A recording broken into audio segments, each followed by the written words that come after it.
Okay, and we are live for the Power Chat series, the TRI Open post show, which was in Florida, hosted by Diego Hernandez. Today I have a special guest coming on, Brandon Taylor, otherwise known as BJ. I see on his Facebook, Brandon Jackknife Taylor. So you have a few names, but Brandon, how are you doing today? I'm doing great. How are you? Good. So I see you're at the karate school right now at Florida Sport. There's a few. Okay, and that is marked and the Canonizado School, also where Haley Glass comes from. So a lot of talent coming out of there, not just for CMXs, but for fighting, which is what we'll get into. So why don't you tell everybody how you did at the TRI Open? So how I did at the TRI Open? Well, first of all, it was a great tournament. At the TRI Open, I did pretty good. There was a lot of great fighters. It was set up very well. I saw some great competition. I saw some great competitors, and there's a lot of new kids that are gonna come up and keep this sport alive. But overall, I think I did pretty good at the tournament. That is not uncommon for good competitors to come into Florida tournaments. What Mm-hmm. were some of the names that were there? We had Isai, Manuel. He just came back. He's my brother. I love that man. Who else? And some I can't remember the names of the other ones, but there was a lot of great fighters there. Some that didn't fight, but they still showed support, which is very thoughtful and grateful of them as well. You said it was a great tournament. That's the first thing you said. So we are talking about the post show. For anybody that didn't go, what made this tournament a great one? It just felt like everyone was together. It just felt everyone was not really against each other. It wasn't like a battle, but it was more of like we're all trying to grow into one. You know. Um, Other than that, that was really all I had to say about the tournament. But it How was a, did it run? Did you feel like it was run efficiently? it was ran pretty efficiently. My dad had to coach a little bit of the rings as well. He did good himself. But yeah, it was coached very efficiently. I judged a little bit and I coached not coached, sorry. But I judged a little bit. But um yeah. You managed to, or you mentioned, I'm sorry, you mentioned that there's young talent, people who are making a name for themselves. Now, you're also an instructor at your karate school? Yes, ma'am. I can tell because of all the commotion for anybody watching before this. He was saying, no one can come back here. And you only say that with the authority of an instructor. So tell me more about how you got into martial arts. So I got into martial arts. I actually started by playing soccer. I just like kicking. So Hmm. my parents put me in martial arts, and ever since that, I just kind of fell in love with it and started growing from there. You know, and once you start something, you always want to finish it, and not only just finish it, but be the best you can be at it. You know, and right now I feel like that's where I'm at. I feel like I'm there, but I want more. I'm still hungry. I'm still trying to get more things. I still want people to see me. You know. Okay. Um, And what age division are you in, and who did you fight at the TRI Open for the championships? I fight 18 plus. Um, I fought for grands. I fought Isai. Um, for 18 plus, I can't remember his name. I think his name was. I can't remember his name. It's okay. Was it a close match? No. Okay, well that's good for you. So you're kind of walking off of a tournament where you dominated. Now, what is your next tournament? Next tournament, I'll probably have to say Pan Americans. I'm still not sure about diamonds. I really wanted to go to diamonds, but Mhm. yeah, I mean, any opportunity to go to a tournament and show out and do my best is still a blessing, you know. But You said that you still feel like you're at where you kind of want to be, but you want to get further. I want to go further. Talk to me more about that, your drive. So my drive, I'm still young. I'm 18. I'm still young, so I have a lot more time. I'm still adapting to the adults. It takes a little bit to adapt, but I feel like once I adapt, I feel like it's over at that point. Especially when I start getting into a groove. But at that point, I feel like I'm still hungry. I feel like I still want more, but I still want more, and I only want the best for myself. So, It's really interesting as I listen to you talk. What you're saying is, I want to be the best that I can be, or the best for myself. That's really refreshing, because I think in sports, oftentimes you hear like, I want to be the greatest of all time. I want to be the best there is out there. And to me, it's more self motivated. The way you're saying it is like, I just want to reach my highest potential, like whatever that may be.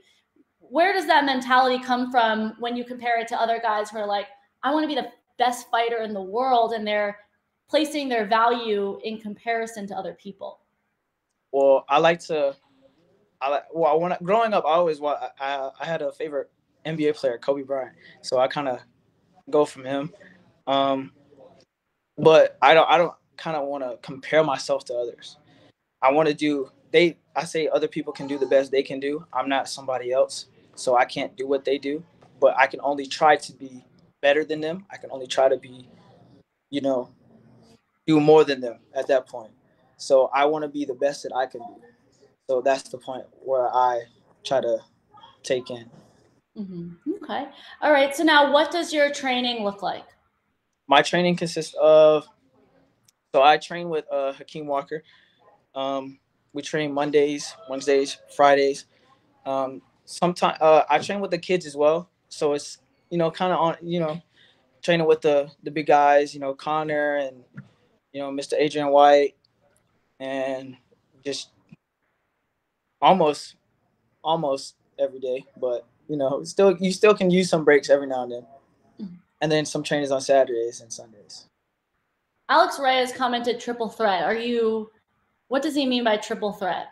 Triple threat means that forms, weapons, and fighting. Okay. So now you took home the win in fighting, but you didn't tell me or mention like the other two part of that. Mhm. Did you compete in forms and weapons, I or did forms. you did forms? Okay. All right. Now what's your weapon of choice? Commas. Commas. Commas. Okay. And are you still actively competing in weapons as well? Somewhat. I kind of took a break after a little bit ago, but I will be getting back into forms and weapons. So that's why he said triple threat. I feel like Okay. I have more than enough potential to be not the top, but at the top with other people. You For know, forms and weapons. forms and weapons. I see no reason not to, and others can say that as well. So Okay. And why did you step away from weapons for a little bit? um, football, football, track. It was kind of all like a little time management. So at the time, I was doing football and track, so those did kind of take up some of my time. Track meets and football games, because some of the track meets are on Saturday, so it took away from tournaments, and then football games, so kind of practicing every day. But I would say that would be the only reason why it kind of took away from the forms and weapons. So now is your focus solely now on martial arts? Yes, ma'am. Okay. And so that frees up some time, and they're really, once you reach the adult division, there aren't many triple threats out there, right? A Yeah. lot of times when you're younger, you're doing 7, 9 different divisions. But how are you feeling going into the adult division to manage and excel at all three of these things? I'm not worried. I'm feeling very confident. I'm confident in myself and who I am. I'm confident in what I can do. And as long as I worry about, myself and what I can do, there's no reason why I can't dominate. And why I be that triple threat of, what, Alex Reyes just. Great. Now, today is Tuesday. Are you in school, or is teaching martial arts your full-time job right now? So I'm not in school yet because some stuff happened with the school. They kind of missed my transcripts, but I will be in school soon at Valencia. So school and then martial arts as well. So those would be the only two things going on as of the moment.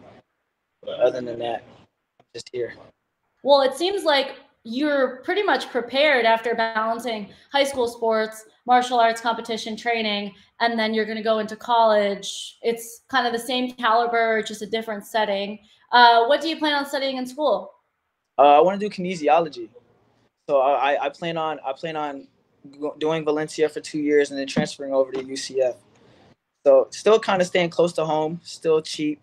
It's not something so expensive coming out of my pocket, going into debt. But I feel like staying close to home is probably the most like the best option for me at the moment, especially if I want to do martial arts as well. I like my surroundings here. I like who I'm training with. I like my mentors. I like my coaches, and I don't think I could be away from that more than a week. Oh, well, that really shows your dedication. Did does your background in sports and all of the different things that you do, does that inform your desire to do kinesiology? Because that's kind of has to do with movement and body and Hmm. physical therapy. Yes, it does. It does. I kind of I kind of figured it out. Like my coach was doing it, Uh-huh. and I kind of did more research on it, and I just kind of like I don't know. It just it just caught my attention. I'm like, wow, this is something like I would like to enjoy learning something about instead of just going into something and just you know Yeah. this. But I feel like this is something I would enjoy learning about. And that's the best thing about learning is learning about a topic when you're picking a major. I speak from experience because I picked a major that I thought, I wasn't too excited about and I didn't do the best. So I was Mhm. like, stepped back and I thought, what do I enjoy learning about? And that's what you'll succeed and excel in. So I'm excited for you to take that, journey and how it'll inform your martial arts. When does that start? Uh, by the end of this month. Oh, wow. You're starting school Yes. soon. Okay. All right. Then my last question is I know I said that you were prepared, but how and why do you feel prepared to take this? It's a big step to go into college, but also teach, do a job. Many people in college don't, compete at a national level. Um, I feel prepared because I've been doing this for a long time now. I feel martial arts has disciplined me enough to the point Mm, I've thought well enough. I know my responsibilities. I know how to time manage. hmm. Like if I time manage myself very well, I should have no problem. Yeah. Especially with my trainings. Um, but of course, school does come first. Nonetheless, um, that's the main reason why I feel very prepared. And then, secondly, I feel very prepared because I'm very confident in who I am. Like I said before, I'm very confident in who I am as a martial artist and as an athlete. Okay, great. Now, last question is you mentioned and you attributed it to the discipline that you learn. What's the biggest kind of life lesson, skill that you feel like is most valuable that you've taken away from your time in martial arts? Uh, I would say I'm very humble, being very humble. I've done a lot of things, but I'm still wanting more. But I'm not going up to anybody face. Oh, I can do this without doing this or Yeah. without no. But I feel like that's the main thing. If you're humble as a person and you're true to yourself, then you can take yourself a long way. That's great. And I can tell you are, even in this conversation, I can tell you're humble, but you have family and loved ones that are in the comment section kind of speaking to your skill and talent because I guess they know you're not going to like toot your own horn necessarily, but they'll say you're a triple threat, you're a beast, one of the best trickers out there. And we didn't even touch on your tricking. So, which we don't necessarily have time for, but I can tell you're humble, but people can see your talent. Jordan year, 23, What'd you say? Oh, 23, Jordan year. That's yeah. gonna be for everybody Okay, well, great. Well, in the year of 2023, I will be 23. So maybe that's double luck for me. for sure. Well, I appreciate you coming on to the Power Chat series, Brandon, for the TRI Open post show. Thanks so much for taking the time out of your schedule to talk about your background and talk about the tournament itself. Thank you so much. I want to say thank you so much for you guys for having me. This is also a blessing as well. Also, it was an awesome tournament. Like I said before, awesome tournament. And can I give a word to like all the viewers? Yeah, go ahead if you want to. Yeah. Make sure you guys are being humble. Make sure you guys are being true to yourself. If you guys are training, don't look at other people. Stay focused on yourself. Don't worry about what everyone else is doing. Worry about you, because at the end of the day, you're still fighting yourself. You're still competing against yourself, either if it's forms or weapons fighting. You're always gonna be with yourself at the end of the day. So that would be the main thing I would have to say. You're your big. What'd you say? You're your biggest competitor. A lot of people say it, but it's very true. They don't realize it. All right. Well, thank you for that message. For everybody watching, thanks so much for tuning into the Power Chat series. We have another show coming on Thursday with a special guest, so be on the lookout for that, another post show. Okay. All right. Thanks so much for watching, everyone.